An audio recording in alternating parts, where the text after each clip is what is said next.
ಅಯ್ಯಯ್ಯೋ, ಆಮೇಲೇನಾಯ್ತ್ರಿ? ಕುಲದೇವತೆ ಭ್ರಮರಾಂಬೆ ಬಂದು ಬುದ್ಧಿಗೇಳಿದಳು ರಾಜನಿಗೆ. ಮದುವೆ ಮಾಡು, ಮದುವೆಗೆ ನಾಟಿ ಹಾಡು, ಲೋಕದಿ ನಿನ್ನ ಬಗಳ ಪವಾಡ ನೋಡು, ಎಡುಕೊಳ್ಳದ ಎಲ್ಲಮ್ಮ.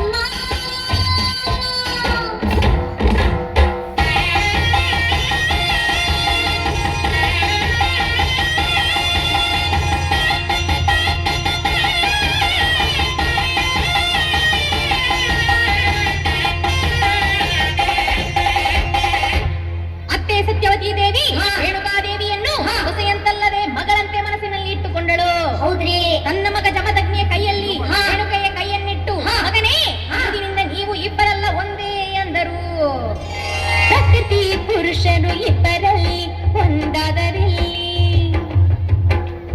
ಪಾವನ ಜೀವನ ಕರ್ತವಾಗಿ ಆನಂದವಾಗಿ ಸುಂದರ ಸೃಷ್ಟಿಯಲ್ಲಿ ಸುಖಿ ತಂದರು. ನಾಲ್ವರು ಮಕ್ಕಳಾದರು. ಸಾವಿರ ಜನ ಸಂರಕ್ಷಣೆ ಮಾಡೋ ಸಂಕಲ್ಪದಿಂದ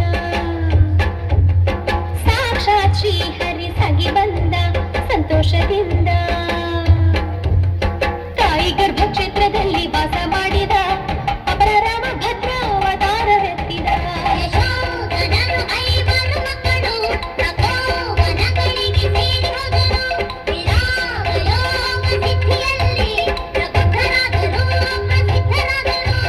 ಜಗಜ್ಜೀವನ ಚಕ್ರದಲ್ಲಿ ಜಮದಗ್ನಿ ರೇಣುಕೆಯ ಕಾಮ ಪ್ರೇಮಗಳ ಗೃಹಸ್ಥಾಶ್ರಮ ತೀರಿತು. ಯಮ ನಿಯಮಗಳ ವಾನಪ್ರಸ್ಥಕ್ಕೆ ಹೆಜ್ಜೆ ಇಟ್ಟರು. ಯಜ್ಞ ನಿರ್ವಹಣೆಗಾಗಿ ಮಲಪ್ರಭೆಯ ಪುಣ್ಯ ತೀರ್ಥ ಬೇಕು. ನಾಗರ ಹಾವಿನ ಸಿಂಬೆ ಮೇಲೆ ಮರಳಿನ ಮಡಿಕೆಯಲ್ಲಿ ನೀರು ತರಬೇಕು. ಸಾಧ್ವಿಗೆ ಋಷಿಯಾಗ್ನಿ. ಸ್ವಲ್ಪ ಕಲ್ಪಾಂತರಗಳಲ್ಲೂ ಕಂಡು ಕೇಳದ ಅಗ್ನಿಯಮ್ಮ, ಹಾವಿನ ಸಿಂಬೆ ಮರಳ ಮಡಿಕೆ ಅದರ ತುಂಬ ನೀರ ತುಂಬಿ ಹರಸಿ ಕಳಿಸು ಬಂದೆ ನಂಬಿ. ಓಂ ಪತಿ ದೇವಾಯ ನಮಃ. ಓಂ ಪತಿ ದೇವಾಯ ನಮಃ. ಹೇ ರೇಣುಕಾಂಬೆ, ಉಧಂ ಉಧಂ ಪತಿವ್ರತಮಣಿ, ಉಧಂ ಉಧಂ ಭಕ್ತ ಸಂಕಲ್ಪೆ, ಉಧಂ ಉಧಂ ಸತ್ಯ ಸೌಭಾಗ್ಯೆ. ಎಳುಕೊಳ್ಳದ ಎಲ್ಲಮ್ಮ,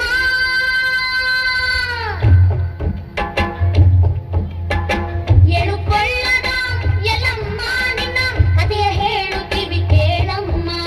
ಮಕ್ಕಳು ನಾವು, ಮಕ್ಕಳು ನಾವು, ಮಕ್ಕಳು ನಾವು, ನಿನ್ನ ಮಕ್ಕಳು ನಾವು. ಎಳುಕೊಳ್ಳದ ಎಲ್ಲಮ್ಮ.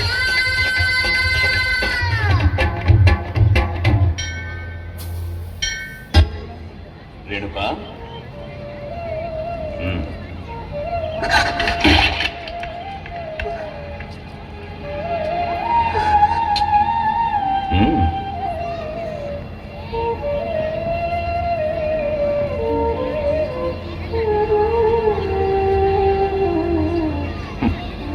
ಹಿಂದೆ ಮಾಡಿದ ತಪ್ಪುಗಳನ್ನೇ ನೆನೆದು ಚಿಂತಿಸುತ್ತಿದ್ದರೆ ಮುಂದೆ ನಮಗರಿವಿಲ್ಲದಂತೆ ಮತ್ತಷ್ಟು ತಪ್ಪುಗಳು ನಡೆದು ಹೋಗುತ್ತವೆ. ಹೋಗು, ಪ್ರಾಯಶ್ಚಿತ್ತ ಹೋಮಕ್ಕೋಸ್ಕರ ತದೇಕ ಚಿತ್ತದಿಂದ ಮಲಪ್ರಭೆಯ ಪುಣ್ಯ ಜಲವನ್ನು ತೆಗೆದುಕೊಂಡು ಬಾ. ಆಯ್ತು ಸ್ವಾಮಿ. ರೇಣುಕಾ, ದಶಮಿ ಗಡಿ ದಾಟುವಷ್ಟರಲ್ಲಿ ನೀನು ಇಲ್ಲಿರಬೇಕು. ಅಪ್ಪಯ್ಯ.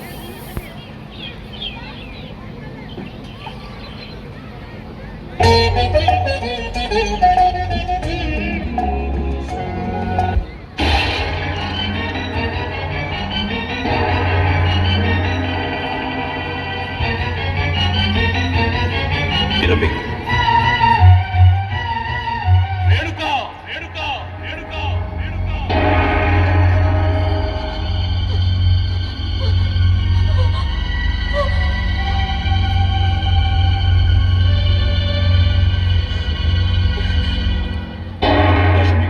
ಎಷ್ಟು ಹೊತ್ತಾಯಿತು?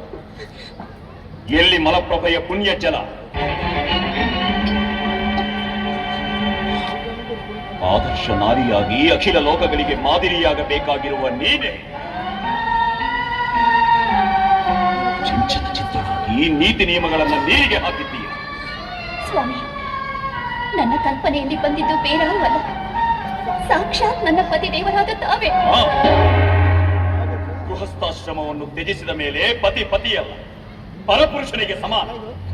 ನಮ್ಮ ಕ್ರಿಯಾಕರ್ಮಗಳು ಲೋಕ ಕಲ್ಯಾಣಾರ್ಥವಾಗಿರಬೇಕು ಎಂಬುದು ನಿನಗೆ ತಿಳಿದಿಲ್ಲವೇ? ಸ್ವಾಮಿ,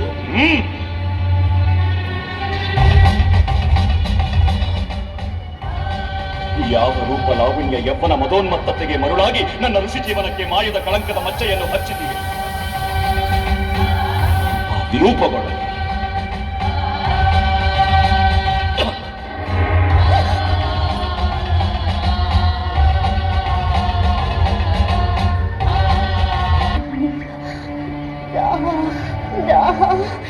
ನೀರು.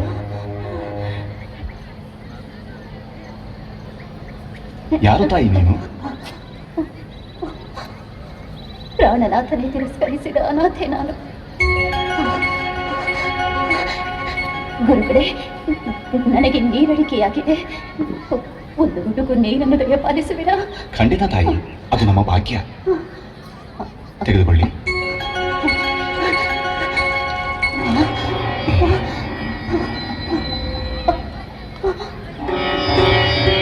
ಏನಿದು ವಿಚಿತ್ರ? ಅಯ್ಯೋ ವಿಧಿಯೇ, ಈ ಜನವು ಅದೃಶ್ಯವಾಯಿತೆ.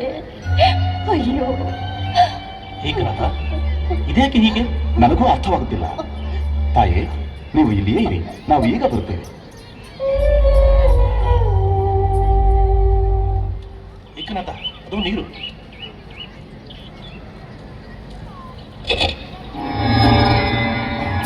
ಈ ನೀರು ಮಾಯವಾಯಿತಲ್ಲ. ಈ ಜಲವನ್ನೇ ಎಲ್ಲ ಶಿವನಿಚ್ಛೆ. ಓಂ ಗುರುಭ್ಯೋ ನಮಃ. ಓಂ ಗುರುಭ್ಯೋ ನಮಃ. ನಡೆ, ಬೇಗ ಹೋಗೋಣ.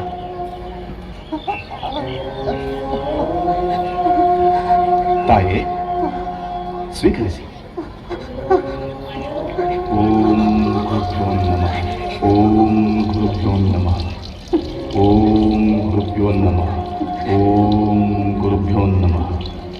ಓಂ ಗುರುಭ್ಯೋ ನಮಃ. ದಾಹ ಎಂದಿತು, ತಾಪ ತೀರಿತು, ಭಾರ ಹಗುರಾಯಿತು. ಗುರುಗಳೇ, ಈ ಜನವನ್ನು ಎಲ್ಲಿಂದ ತಂದಿರಿ? ತಾಯೇ, ಅದು ನಾವು ನೀರು ತರಲು ಹೋದಲ್ಲೆಲ್ಲ ನೀರು ಮಾಯವಾಗುತ್ತಿತ್ತು. ನಮ್ಮ ಗುರುಗಳು ಸ್ನಾನ ಮಾಡಿದ ಹೊಂಡದ ನೀರನ್ನು ತರಬೇಕಾಯಿತು. ವಿಚಿತ್ರವೆಂದರೆ ಆ ನೀರು ಮಾಯವಾಗದೇ ಇದ್ದದು. ಹೌದೇ? ಆ ಪವಿತ್ರವಾದ ಜಲ ಎಲ್ಲಿದೆ? ನನ್ನನ್ನು ಅಲ್ಲಿಗೆ ಕರೆದುಕೊಂಡು ಹೋಗುವಿರಾ? ಅಗತ್ಯವಾಗಿ. ಬನ್ನಿ ತಾಯೇ, ಬನ್ನಿ. ಇದೇ ತಾಯಿ ನಮ್ಮ ಗುರು ಸಿದ್ದರಾಮೇಶ್ವರರ ಆಶ್ರಮ. ಬನ್ನಿ ತಾಯಿ. ಶಶಾಂಕ, ಅತ್ತ ಹೋಗು. ಬನ್ನಿ. ಬನ್ನಿ ತಾಯಿ. ಇದೆ ಆ ನೀರಿನ ಹೊಂಡ. ಓಂ ಗುರುಭ್ಯೋ ನಮಃ.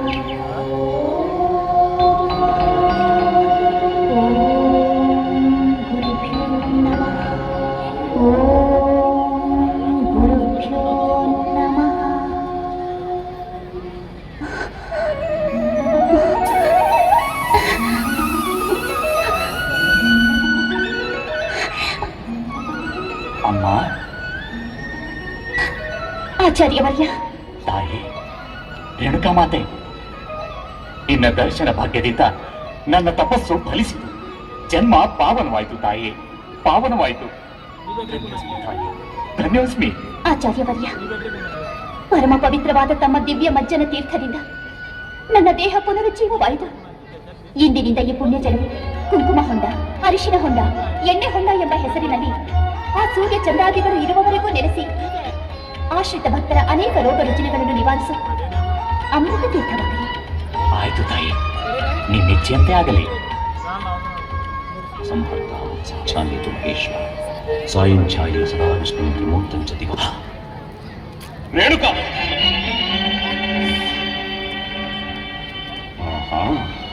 ಸತ್ಯ ಸಂಕಲ್ಪನಾದ ಈ ಜಮದಗ್ನಿ ಕೊಟ್ಟ ಶಾಪವನ್ನೇ ಪರಿಹರಿಸಿಕೊಂಡು ಮರಳಿ ಆಶ್ರಮಕ್ಕೆ ಬಂದು ನನ್ನ ಪಾದವನ್ನು ಸ್ಪರ್ಶಿಸಲು ಎಷ್ಟು ಗುಂಡಿಗೆಯೇ ನಿನಗೆ?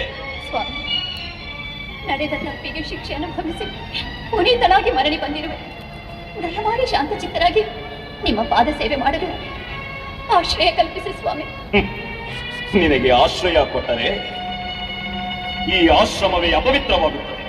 ಅಪವಿತ್ರವನ್ನು ಪವಿತ್ರ ಮಾಡುವ ಶಕ್ತಿ ಈ ಆಶ್ರಮಕ್ಕಿದೆ. ಅಷ್ಟೇ ಅಲ್ಲದೆ ಮಾಡಿದ ಅಪರಾಧಕ್ಕೆ ದಂಡನೆ ಅನುಭವಿಸಿದ ಮೇಲೆ ನನ್ನನ್ನು ಮನ್ನಿಸದಿರುವಷ್ಟು ಕಠೋರತೆಯೇ ಸ್ವಾಮಿ. ಇದು ಯಾವ ನ್ಯಾಯ? ನ್ಯಾಯ ಅನ್ಯಾಯಗಳ ಬಗ್ಗೆ ನಮಗೇ ನೀತಿ ಬೋಧನೆಯೇ?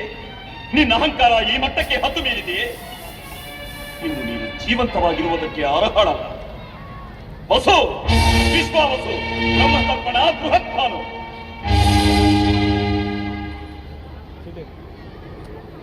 ತಂದೆಯೇ, ನಮ್ಮನ್ನು ಬರಮಾಡಿಕೊಂಡ ಕಾರಣ?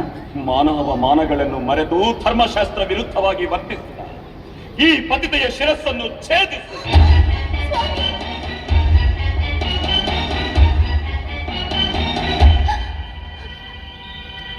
ಇಂತಹ ಘೋರ ಕೃತ್ಯವನ್ನು ನಾವು ಮಾಡಲಾರೆವು ತಂದೆ.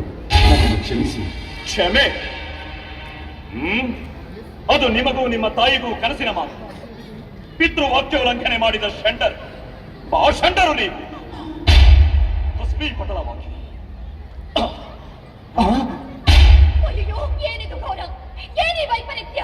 ಅಯ್ಯೋ ರಾಮ, ಭಾರ್ಗವ ರಾಮ.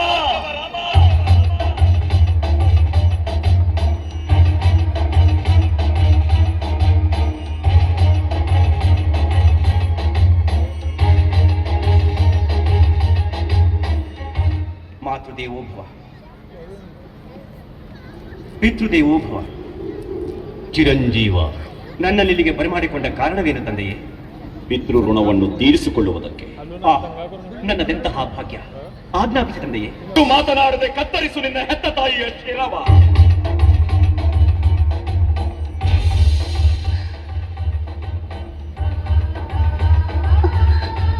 ಓಂ ಪತಿದೇವಾಯ ನಮಃ. ಪಿತೃದೇವೋಭವ. ಓಂ ಪತಿದೇವಾಯ ನಮಃ.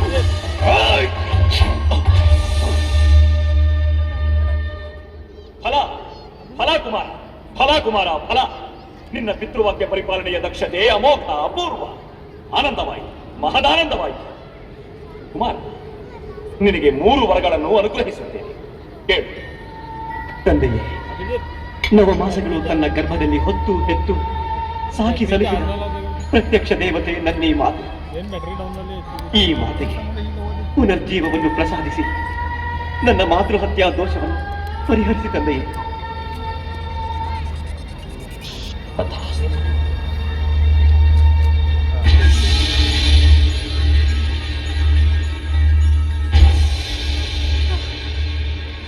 ಅಮ್ಮ,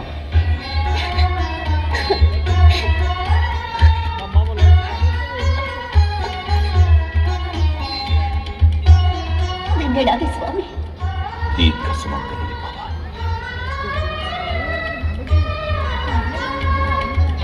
ನಿರ್ಮಲ ಶಾಂತ ಚಿತ್ತರು, ನಿರಂತರ ತಪೋನಿಷ್ಠರು ಈ ನನ್ನ ಸಹೋದರ. ಇವರಿಗೆ ಜೀವದಾನ ಮಾಡಿ. ತಥಾಸ್ತು.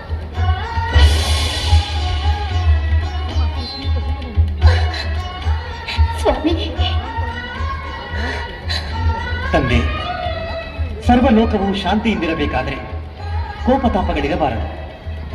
ನನ್ನ 3ನೇ ವರವಾಗಿ ನಿಮ್ಮ ಎದೆಯಲ್ಲಿ ನೆಲೆಸಿರುವ ಆ ಕ್ರೋಧಾದೇವಿಯನ್ನು ತ್ಯಜಿಸಿ. ರಾಮಭದ್ರ, ತಂದೆಗೆ ಉಪದೇಶ ಮಾಡಿ ಗುರು ಸಮಾನನಾದ. ತಥಾಸ್ತು.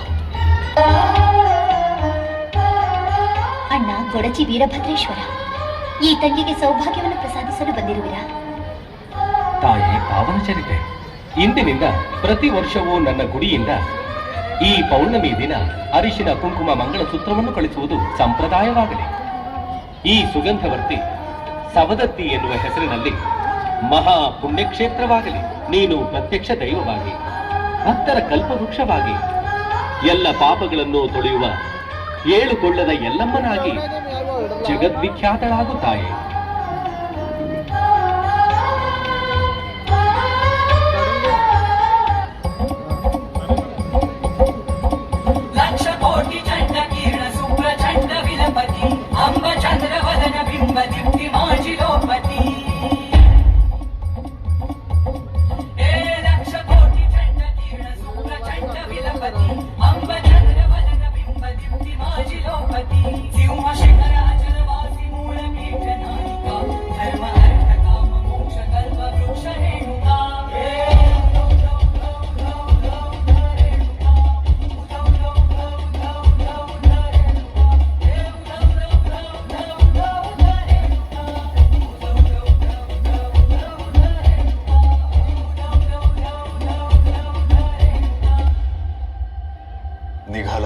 होय, नवनिर्मित सृष्टीला आमची गरज आहे. तसं वचन दिलंय आम्ही ब्रह्मदेवांनी. पण देवी यासाठी आपल्याला असह्य यातना सोसाव्या लागतील. स्वामी, लेकरांच्या कल्याणासाठी सर्वस्व देणं यातच आईचं खरं सुख असतं ना. देवी, तुमच्या शक्तिपीठांच्या प्रत्येक अवतारात आम्ही तुमच्या सोबत असू. अर्थातच शिवशक्ती कधीच वेगळे होऊ शकत नाही. होय. आज्ञा द्या आम्हाला.